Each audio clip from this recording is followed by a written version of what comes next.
All right, we're rolling. Hi, my name is Ann Lynn, and I'm the Director of Education and Outreach for our MRSEC. Many of our MRSEC volunteers have asked, how do we interact with audiences of multiple different ages? So we've created this short video to help you out with that. When we do outreach events, we really have no idea who's going to come to our table.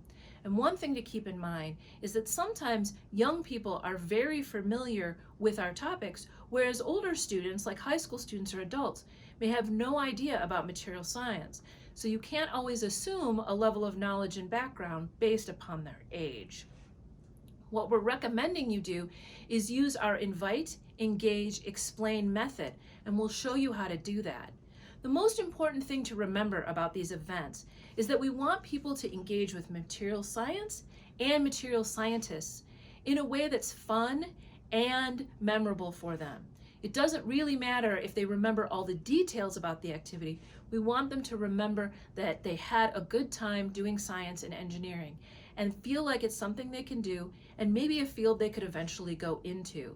So if they walk away with the interaction, from the interaction with you, just feeling like they had a good time and they had a good interaction with you, then that's all we're really looking for.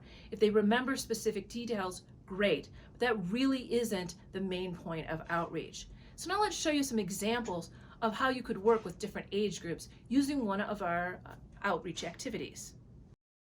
Okay, so when you're working with an audience, no matter what the age of the audience is, you want to use our invite, engage, and explain strategy.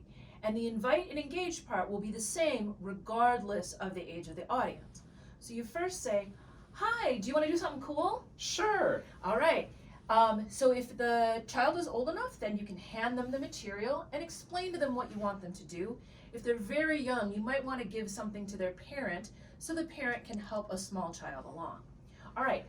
My name's Ann Lynn. What's your name? I'm Joseph. Hi, Joseph. All right. What I want you to do is I want you to take that piece of metal and bend it into any shape you want. Don't tie it in a knot, though, because it's not as fun. All right. Now let me know when you're ready. I'm ready. Okay, hang on to it for a second. I'm going to pour really hot water in here. So you're going to need to be careful not to touch it. You can do that, right? Yep. Yeah. Okay, so what I want you to do is I want you to just chuck that right into the water. Oh, wow. Did you see that? Yeah, what did you did. see happen? It all strained out. Yeah, that's the shape it was in when you started, wasn't it? It was. Cool. Okay, so I invited Joseph to participate in an activity, and then I immediately handed something and engaged him with the activity. Now he's seen the cool thing. Now, depending on Joseph's age, we might change how we talk about it. So if Joseph is very young, I might ask him a question like, we'd have the flip book. Do you know anybody who wears glasses or braces? I wear glasses. Yeah, I can see that you wear glasses. Oh, wow. So this is called memory metal, and sometimes we use it to make glasses because it can remember its shape. So if you bend your glasses, they can put it back in the shape it should be. Also, if you know anyone who has braces, they use it for braces and other medical applications. So that's all I might say if Joseph was a young child. Now, if Joseph is older, say maybe middle school, say, have you learned about atoms? I have learned about it. Tell me what you know about atoms. They're really tiny things and everything's made up of them. Oh, that's awesome. Whatever the child tells you or person tells you at that point, just be really positive about it.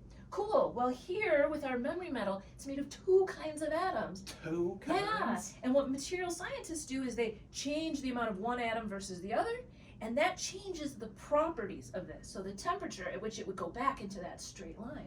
So we can use it for different things, right? Oh, wow. Because we don't want to boil your teeth, right, when we make braces in your mouth. So it would have to straighten at a different temperature. Now, if the student was much older, you might want to get into this idea of an atomic ballet and how the atoms move in different ways depending on the temperature. And that would be for older, maybe adult, high school age students. And this process is going to be very similar for all of our activities, where you invite somebody to do something, engage them by getting their hands onto a thing right away, and then the explanation is going to depend more on the age, where you can ask some questions, see what they're familiar with, and then explain to them. And don't worry if you don't really have a lot of time, if there's a bunch of people around and they just engage in the activity and you just tell them, this is memory metal, it's made of two different kinds of atoms, that would be fine.